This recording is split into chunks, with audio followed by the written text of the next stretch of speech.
Thanks, said the poor Abbé, shivering as though his veins were filled with ice. I am about to be seized with a fit of catalepsy. When it comes to its height, I shall probably lie still and motionless as though dead, uttering neither sigh nor groan. On the other hand, the symptoms may be much more violent, and cause me to fall into fearful convulsions, foam at the mouth, and cry out loudly. Take care my cries are not heard, for if they are, it is more than probable I shall be removed to another part of the prison, and we shall be separated forever. When I become quite motionless, cold and rigid as a corpse, then, and not before, be careful about this, force open my teeth with the knife, pour from 8 to 10 drops of the liquid contained in that phial down my throat, and I may perhaps revive. Perhaps, cried Dante in grief-stricken tones. Help! Help! Cried the Abbé. I die! So sudden and violent was the fit that the unfortunate prisoner was unable to complete the sentence. A violent convulsion shook his whole frame. His eyes stared from their sockets. His mouth was drawn to one side. His cheeks became purple. He struggled, foamed, pushed himself about, and uttered the most dreadful cries, which, however, Dante prevented from being heard by covering his head with the blanket. The fit lasted 2 hours. Then, more helpless than an infant, and colder and paler than marble, more crushed and broken than a reed trampled underfoot, he fell back, doubled up in one last convulsion, and became rigid as a corpse. You know, it's episodes like this that really drive home the absurdity of this podcast. This is one of those moments, if you're reading it alone, by yourself, normally, that you would be speeding through these pages, reading what comes next. And here we are on this show, reading a passage a day, and what would go by in maybe 2 minutes of your reading time is going to go by in 5 days here on this show. I don't know how to comment on the tension while we're kind of in the middle of it. That is bizarre. Is there anything we can pick apart here? I mean, this is shocking, for one thing. Let's just acknowledge the shock of what's happening. I feel like Dante has kind of come to rely on Faria. I mean, at least intellectually. Like, I don't even know how you would describe that exactly. Like, Dante's physical well-being is going to be fine-ish.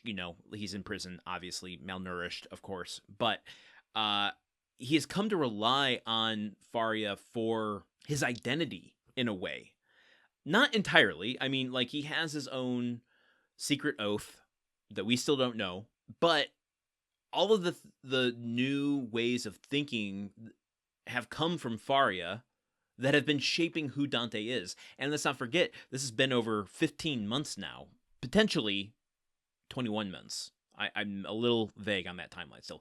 Regardless, over a year, he has been spent solely with Faria being his only source of companionship and information to transform himself.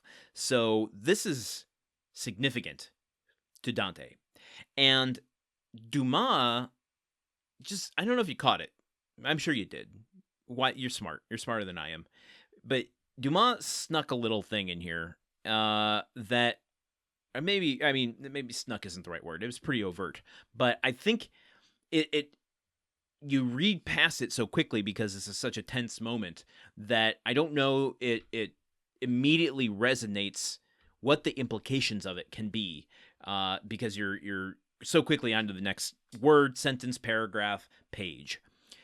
But Faria says here that if he's discovered being sick, he's going to be removed to a different part of the prison, and then, quote, we be separated forever. And when you read it, it hits you emotionally, but I don't think the implications of it really make themselves known right away, because it does touch on that identity part.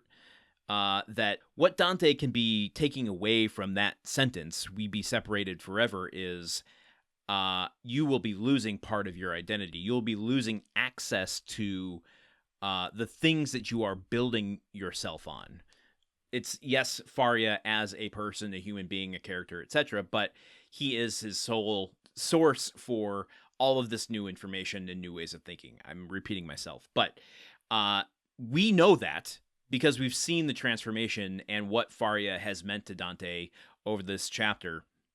So when we read it, we feel that pang of like suspense, perhaps remorse, regret, whatever emotion you're feeling. But Dumas moves past it very quickly, and that feeling lingers, and that he builds suspense off of that vague emotion.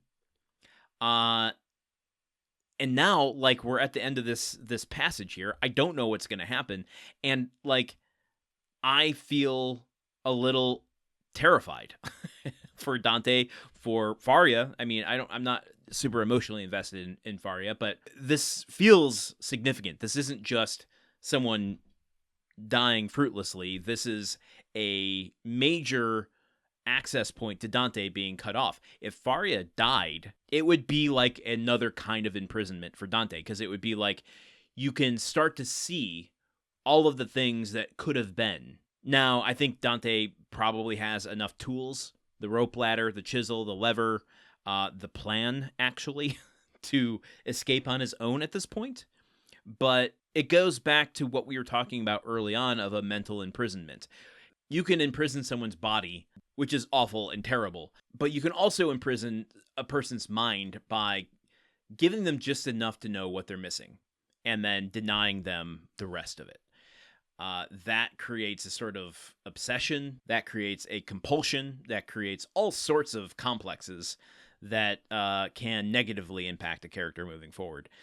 So this is a pivot point here on the Count of Monte Cristo. And with only 4 episodes left of this chapter, is the Faria going to die? Is Faria going to die? What will become of Dante? Guess there's only one way to find out, and that's to meet me back here tomorrow for another white-knuckled episode of the Countdown of Monte Cristo. Until then, okay, goodbye. The Countdown of Monte Cristo is part of the Gruntwork Podcast Network.